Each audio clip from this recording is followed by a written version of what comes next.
Cigarettes, a cylindrical roll of finely cut tobacco cured for smoking, considerably smaller than most cigars and usually wrapped in thin paper. Smoking, the visible vapor and gases given off by a burning or smoldering substance. But you knew that already. I didn't share with you these two definitions to inform you, but to help you create a visual. You see, you've probably been a smoker for 5, 15, even 30 years now, and you have probably never visualized what it is that you are doing. One cigarette turns into 5, and before you know it, you have successfully smoked your way through a pack. Then what? It's back to the gas station or the corner store for another pack. It's the result of a compulsive need and desire for this habit-forming substance. In short, it's nothing more than an addiction. But we really don't like that word. I'm not addicted, we like to say, thinking that if we say it enough, we will begin to believe it. But let's be real. You need the nicotine in each drag of smoke as much as the tobacco company needs you to purchase their product. Hopelessly addicted. And besides, all the signs that point to your addiction are present. Irritability, fatigue, mood swings, insomnia, trouble concentrating, headaches, increased appetite, anxiety, depression. Say what you like, but these testify against you. If you are honest with yourself, not only are you addicted, but at this point in time, you are not ready to quit. And why would you be? I have never met a person that was in love give up on that relationship for no apparent cause or reason.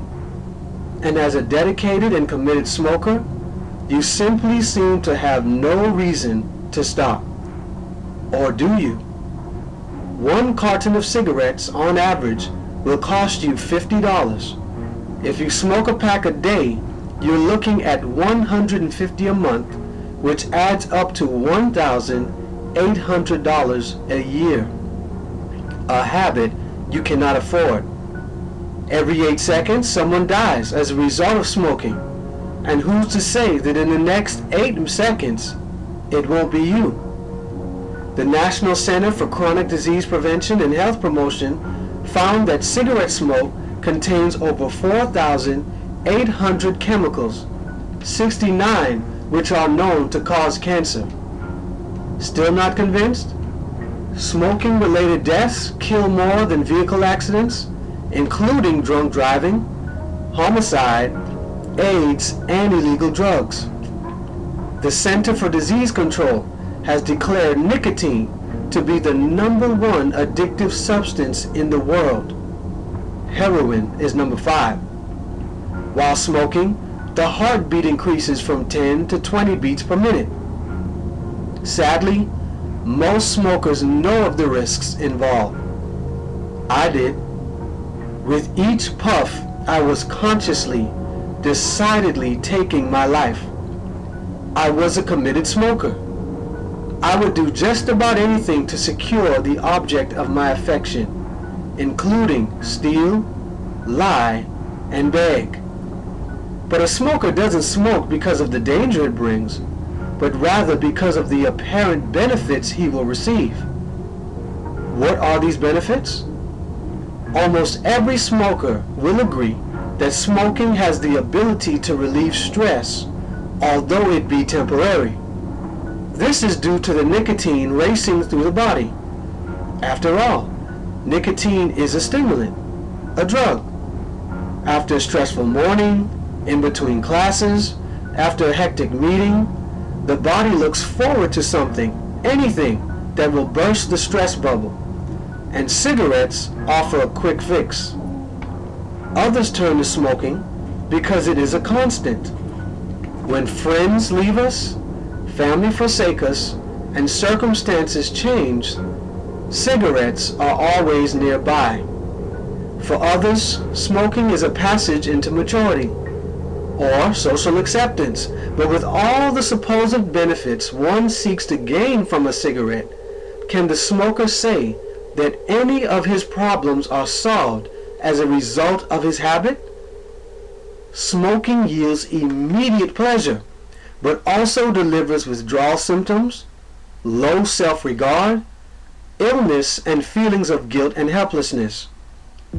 Question: do you think society is designed with your best interest in mind? Knowing that over 1 billion people in the world are smokers doesn't stop corporate giants from bombarding society with messages promoting smoking. They know that over 10 million cigarettes are purchased a minute. They know that as a result of their heavy advertising, 3,000 kids a day are picking up the habit. Yet even after being banned from advertising on television, corporate giants are renting signs in sports stadiums in a desperate attempt to entrap you.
Should you be surprised by this knowledge?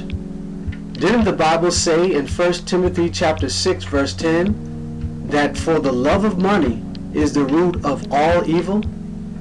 You are under severe attack, and those who fight against you do not want to lose your affections, because with that they have your money. But it's time to face the music.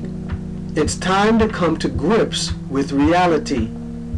Remember earlier we established that the vast majority of smokers smoke to gain some benefit.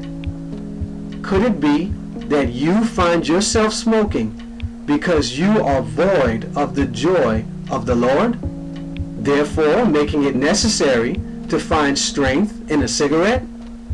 Look, before you tune me out, consider that your attempts to secure freedom from stress have landed you on a path riddled with disease and cigarette smoke. Nehemiah 8:10 says, "The joy of the Lord is your strength." If you seriously consider your relationship with God, you would probably come to the conclusion that you are smoking because you either don't know Him as you should, or somewhere during your relationship with Him, you came to a stopping point. Think about that for a few moments. The joy of the Lord is your strength.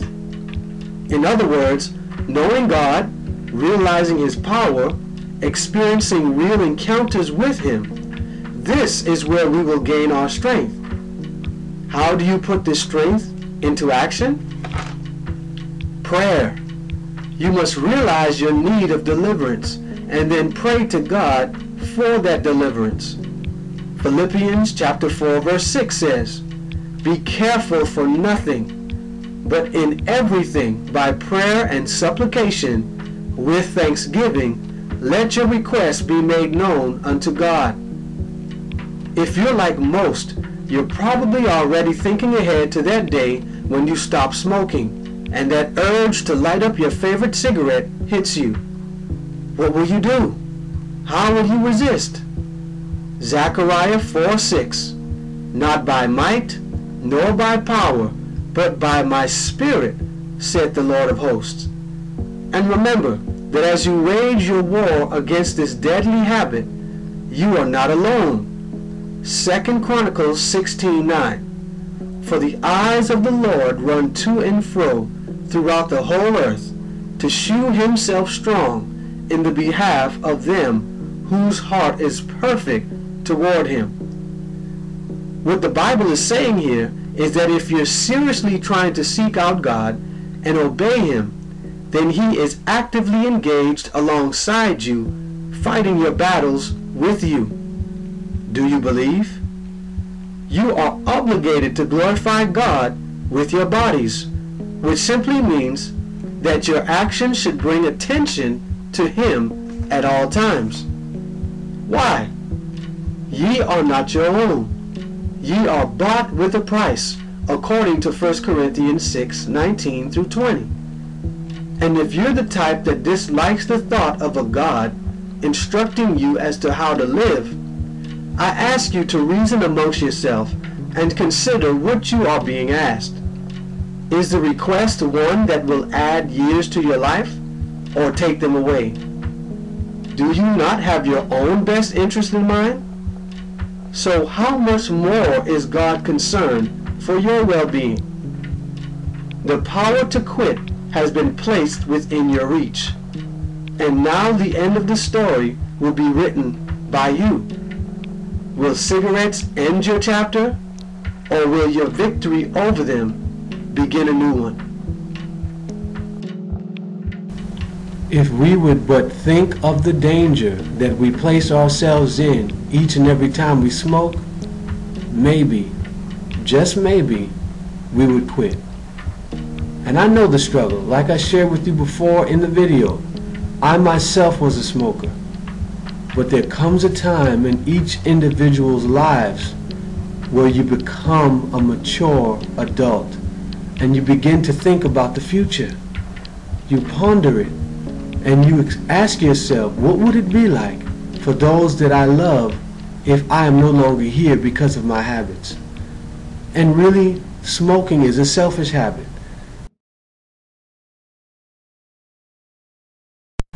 And if you still have cigarettes, you're probably wondering, should I smoke them first, then quit? This is Andre Battles with I Battle Daily Ministries, and you've just been briefed.